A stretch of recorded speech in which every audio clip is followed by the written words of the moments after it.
folks, welcome to the Prepared Homestead. This is Travis. Thank you all for stopping by to watch. Got a lot of big things in the news, but we're going to try to narrow it down to three really big ones right now. Some things have transpired today. I mean, there's a lot, but to keep this video from dragging on and on, we're going to focus on three really big things that's happening that I think are important, and see if you feel the same way. Also, before we get started, I just want to mention, because I haven't said this in forever, if you've been watching this channel for a while and any of it seems interesting, or you like it, or you just enjoy laughing and making fun of the crazy hillbilly with a beard, go ahead and consider subscribing to the channel. It's actually pain-free. It doesn't cost you anything. There's no commitment. And it's not like you gotta sign over your firstborn child or anything. Just go ahead and hit that subscribe button so you can be part of what we're doing here on this channel. All right, so let's start off with, I don't know, let's go from 3 to 1. Let's do it that way. Today, the governor of Texas, Greg Abbott, has declared that their state is being invaded. I mean, it should have been declared a long time ago, but I'm sure this recent election had something to do with holding off on that. But the state of Texas has declared that they are being invaded, and that he is invoking all his capable powers within the U.S. Constitution and the Texas Constitution to stop that invading force. And of course, we all know what that is. It's the illegals pouring across the border. As much as we all want to talk about this, if you are not in Texas, especially on the border, it's more talk and things that you hear in the news. But the millions of people, and I mean millions, that are coming across the border, a big bulk of them's coming across the Texas border. And so they're dealing with a lot of it very firsthand. Not all of it, but a lot of it. And so that he is invoking his powers to call up the National Guard, to use the Department of Public Safety in Texas, to actually establish gunboats on the waterways, to build a wall, and to use all sorts of other means to stop the flood of illegals coming across the Texas border. And that's how they're looking at it. You know, if the United States government, federal government, is going to do nothing, then they're not even considering it crossing the U.S. border. It's crossing into the Texas border, and they're doing their best, at least they claim, to shut that border down. We'll see how that goes on. It's a mess. I have a lot of family in Texas. My wife does, and a lot of connections down there. And I'm telling you, the stuff that's happening along the border is just, it's astonishing. And it's astonishing that it's happening, and no one, at least on the federal level anymore, is trying to do anything about it. In other news, and this is a big one, it was announced today that 10 banks have announced that they will be working with the Fed to do a trial run, a 12-week trial run of digital currency.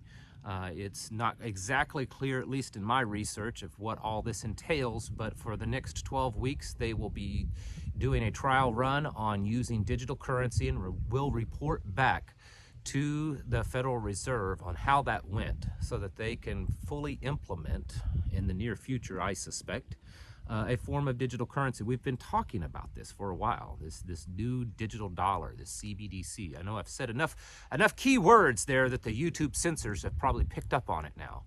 And see about demonetizing this video, because that's what they'll end up doing, because I haven't even gotten started yet.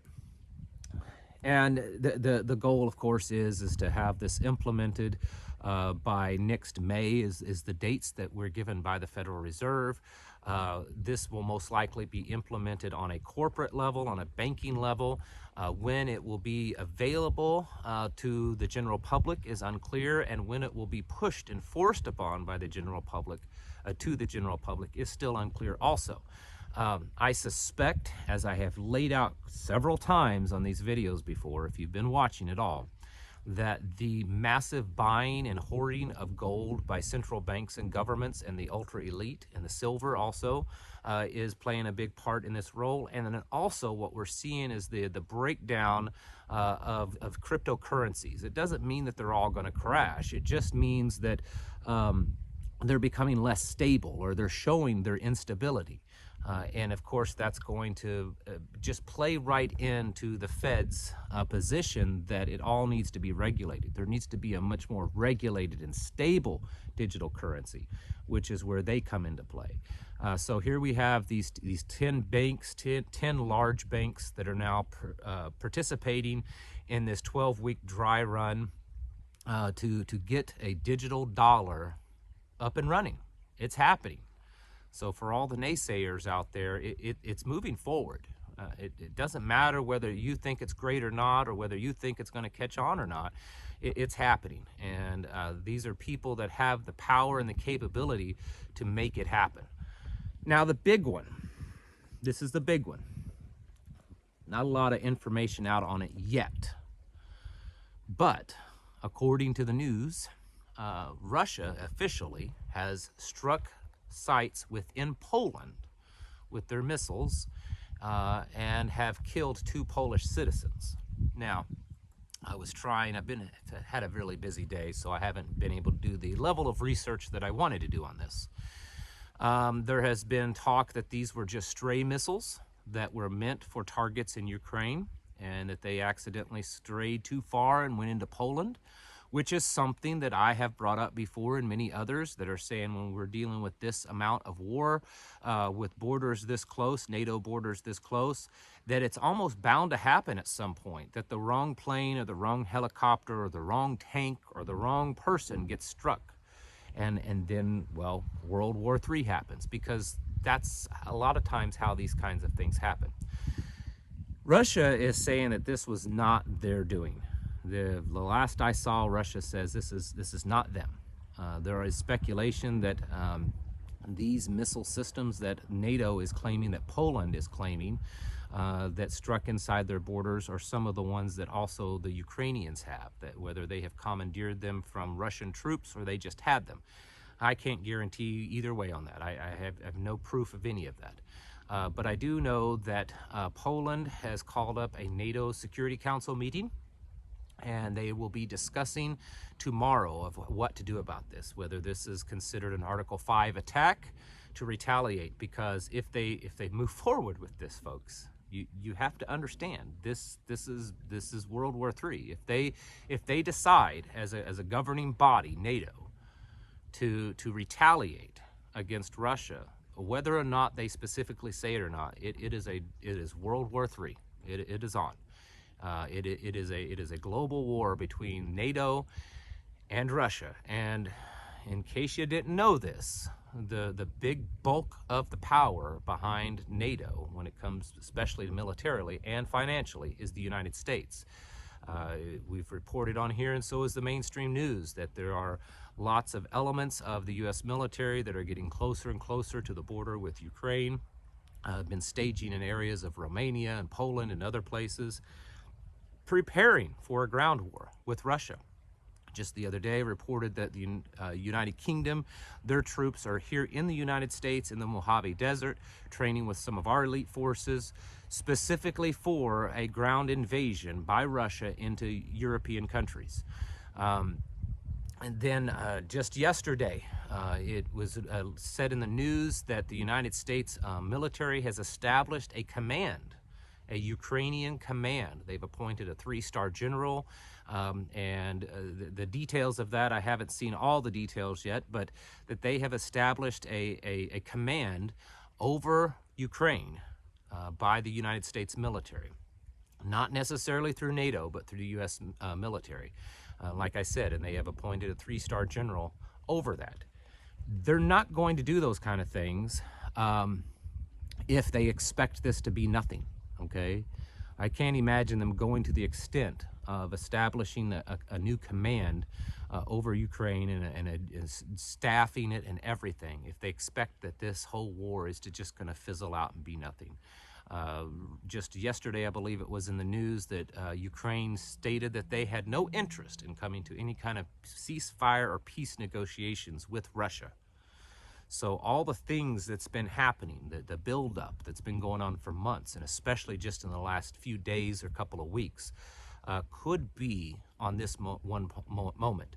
Now, what do I think has happened? I don't know. I mean, it does seem a little strange that the G20 conference and the COP27, where you have all these world leaders, just ended. All that stuff just happened in the last several days. So you've got all these world leaders coming together, and many of them, well, there's a divide between them is what there is. Was something discussed? Was something planned then, kind of like Nord Stream or whatever? Or did this just play out like some people speculate, that it's just a random stray missile that just went off course and landed inside of Poland and just unfortunately took out a couple of lives there? We don't know yet, and the fact is we probably will never know. But we also have to be prepared that this could be the deciding factor that pushes us into war. I hope and I pray that that's not the case. I'm not necessarily wanting it because, as I've said before, when this happens, it's not even an if anymore. When this happens, I feel it's going to be probably one of the bloodiest and worst things that America has ever got in with war, at least on par with World War I and World War II. I don't think any war that we've been in since will really compare to what we're about to embark upon. It doesn't mean that Russia or even China are that much greater than us or that much more capable of us. I believe they are more capable than what most Americans believe that they are. But the fact is it's going to be big enough to create a lot of havoc, a lot of casualties, and it will definitely change things here on the home front. I would keep watching over the next few days. Tomorrow may be the big day. Apparently that's when NATO is going to decide what to do. Honestly, that's probably not going to be a big declaration of war, but it could be. It could be. We don't know how this is going to play out. We don't know if they're going to officially do something or they're going to do things, behind closed doors or create more false flag attacks. In the end, this, I think, is probably considered an escalation, regardless of how it played out. So I would suggest you continue to get ready, folks. Everything is just, it's one thing after another. Well, let me just say this. I hadn't planned on this, but I've been doing these videos for a while now. I mean, I've been on YouTube for almost 4 years or thereabouts. And the buildup, the repetitiveness, the intensity of things has definitely picked up.